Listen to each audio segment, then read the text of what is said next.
comes a time in your life when you want to make a difference. You want to make a contribution to society. Do something dynamic that's fulfilling. Hawaiians call it kuleana, or responsibility. My responsibility is taking pictures. My passion is culture, so I mix the both together. Do the slide, please. We sailed across the Pacific in a Polynesian voyaging canoe, and it was an amazing experience. When you look at the horizon, all you see are the clouds forming. You see everything around you. There's no buildings, nothing. It's just the open sea. You see the dolphins. You see the ocean life. And you're in you're in a whole nother place.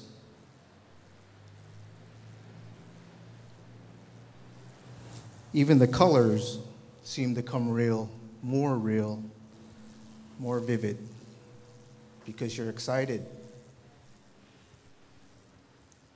We navigated by the stars. We watched the birds. We watched the current hit the hull of the canoe. It was pretty amazing trying to steer the canoe just with a hoy manually. Okay. Now let's go back to. Here's a map of the Pacific. The outlining circles are called Austronesia. Now we've heard of Polynesia, Melanesia, and Micronesia, but now here's Austronesia, okay? And we voyaged along all those dotted lines, not all of them because it's so big, but what's interesting is that when you voyage in between these islands, they're only about a week away, week to 10 days.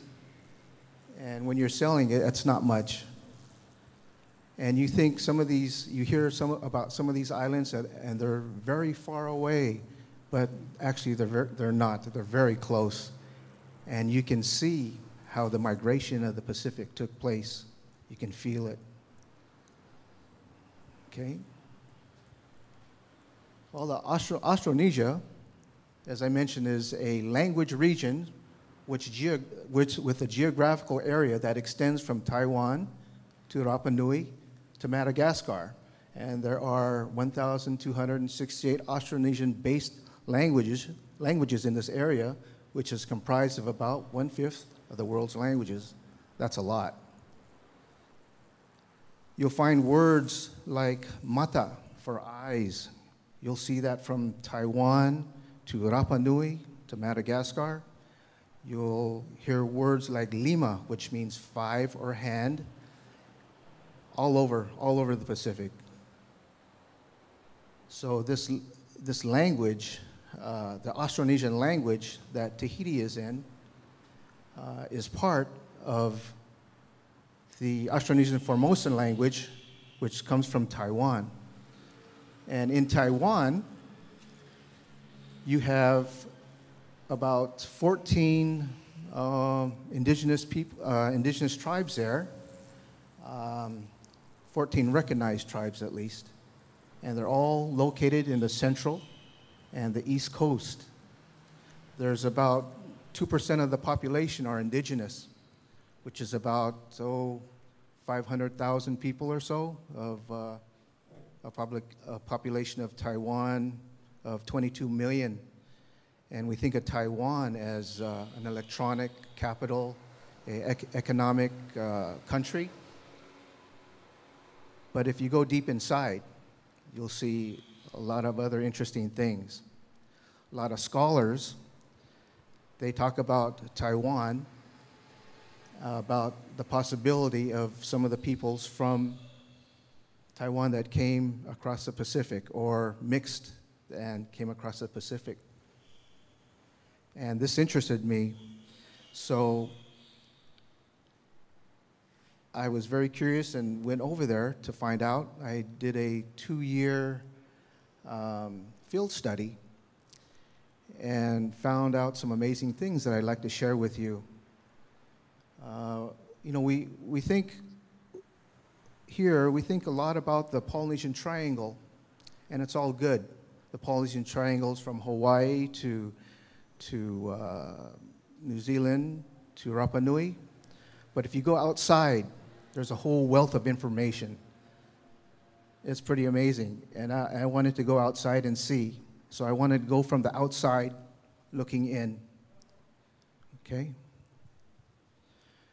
What I found in Taiwan were peoples that look similar to the Polynesians. You have some of the similarities that I saw that we have here in Tahiti are the flower crown. She's from the Rukai tribe up here. We have someone from the man Sakino from the Paiwan tribe. And if you look at their features, there's no denying that they look Polynesian. So it's pretty amazing to see these people when I was over there. Okay.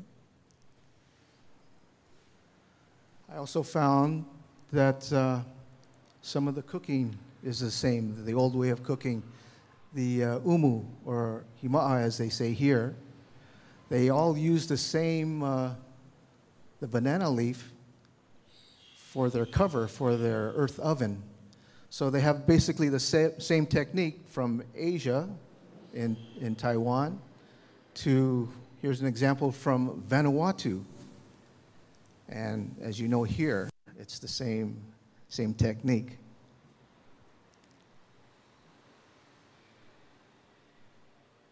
Also, they have tattooing over there too. Some of the tribes, they have tattooing on their face for the same basic reasons for identification, tribe identification. If you were excelled in a craft, you were given a tattoo or for adulthood. And if you didn't have your facial tattoo, or if you did have, this was your ticket into the spirit world over the rainbow. And in some tribes, they tattooed the hands, and only the royalty were tattooed during this time. So you see all these similarities across the Pacific. Tattoo you see everywhere: Samoa, Marquesas, Tahiti, of course, Hawaii, Aotearoa, and basically meaning the same. Okay. Also, in most tribes, they have ancestral worship. They have totems, and they sculpt their ancestors from them.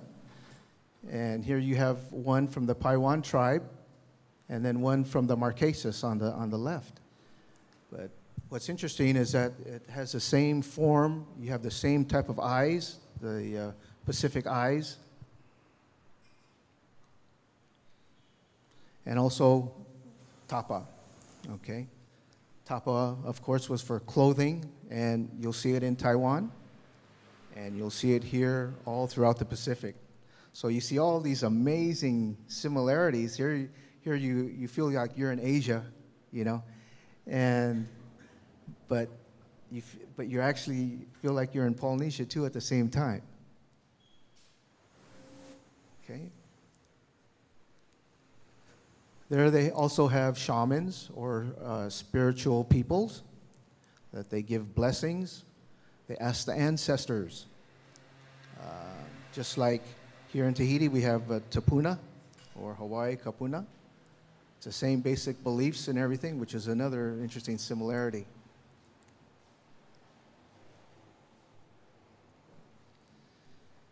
And also, stones play a big role over there also.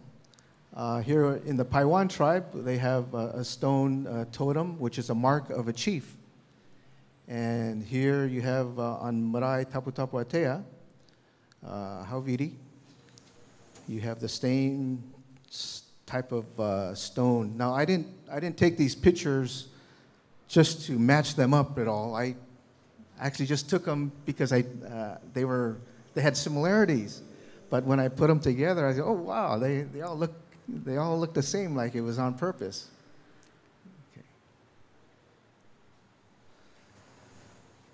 Okay. Also, too, I had a very interesting experience going and documenting these petroglyphs, which is a national monument of Taiwan. And we hiked 3 days up and down the mountains to get to this place. And what I was told that it was like a pit viper, or a lot of snakes in it were over there and everything. And we walked 3 days through all this and finally got there, and we photographed it at night. After 3 days, they thought I was crazy because I wanted to photograph it at night. But what I did was put my camera on a tripod and opened up the shutter and painted with light. I just used like a flashlight. And that's how I got the effect where you can see all the detail and everything. So getting the taking pictures, it's not always easy. You don't just park your car and get out on the side of the road and take your pictures. You really have to work for it and to get it. And throughout this experience that I had, I concluded that the Pacific is one big family, and it's separated by political boundaries. So, thank you.